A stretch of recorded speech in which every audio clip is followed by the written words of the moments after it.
I moved to Spain in 2021, not knowing anyone, not knowing the city, and I didn't know Spanish. So the weight of my situation quickly hit me. And in the first few days, as I tried to settle in and find some familiarity for myself, the only comfort that I could feel was in the room of my Airbnb. I would venture out, wander around, learn about the city, do what I could. But really the only place I could feel safe was when I was in my room alone. I learned that the mundane weekly activities held so much more weight now, given my situation here. It was difficult to just work up the courage to go to the grocery store. What? And of course it's because I didn't want to find myself in an awkward social situation, right? I didn't know the language, so I didn't want to look stupid. That's what it boils down to. And instinctively I would look for the path of least resistance throughout my day. So how can I avoid that situation? How can I not be confrontational? How can I just get my food without having to speak to anyone? So you go through this whole new game where you're looking for the path of least resistance. You're avoiding. Because now I was living in fight or flight mode. So this was naturally my response to this. Because that can be intense. The beauty about learning in this way is that it forces you to be very vulnerable. It really does. It forces you to be vulnerable and confront that thing head on. Yes, you want to avoid, but you have to do what you can to make things happen and to face it as best as you can. If you need to get somewhere, you need to go out and you need to get the metro ticket. You need to rent the bike. You need to get on the bus. You need to practice speaking Spanish. You have to speak. You have to actually speak and go through that trial and error. You need to force yourself to go to social events and meet people all by yourself.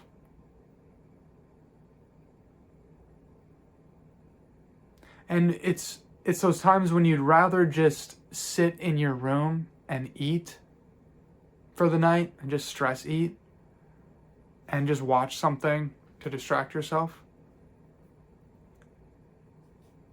I know. So this process of learning a new language was like anything I've experienced before. Because it's all hands-on. It's all hands-on. And with a combination of this other stuff that I had to do, meet people, get an apartment, go to events, really find a new routine for my life, start working at my school, the language learning was intense. And if it's for survival, it's a whole different ballgame, of course. When you go into survival mode, you got to make it happen. So you can sit and read and study and go through the classes. But the real trial and error comes in daily life situations.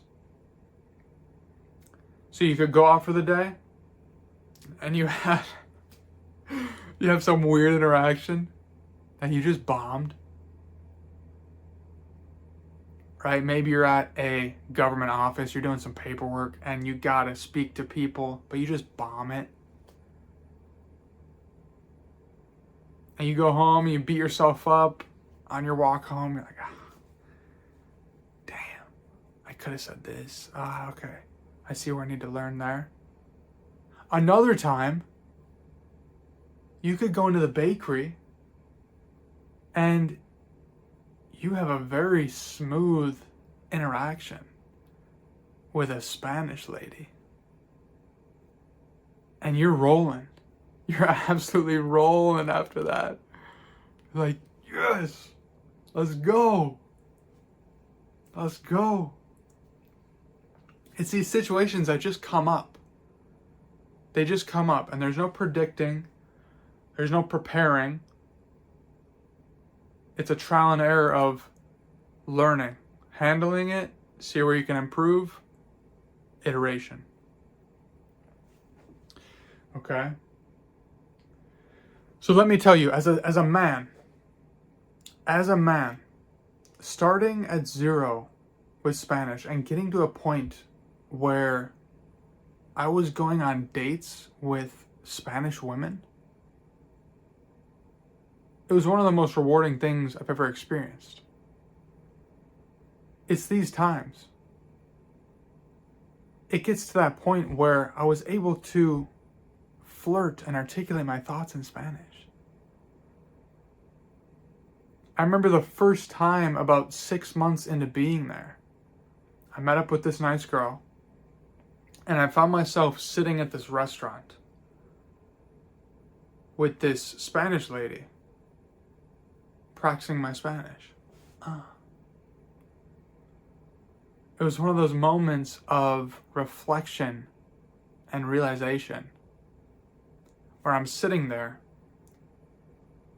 and I realized this thing that I had in mind. It's happening right now. And it's those moments. And coming from the United States, Americans only speak English, right? In the United States, there's no real incentive to learn another language. There's no means of survival to learn another language. So it's, we got English, we're good. But living in Europe, the majority of people that I met knew at least 2 to 3 different languages. So this was shocking to me. I really felt like I was in the big leagues now when we're talking about language learning. A lot of different native language speakers here. But that's just the standard, of course. That's just the standard.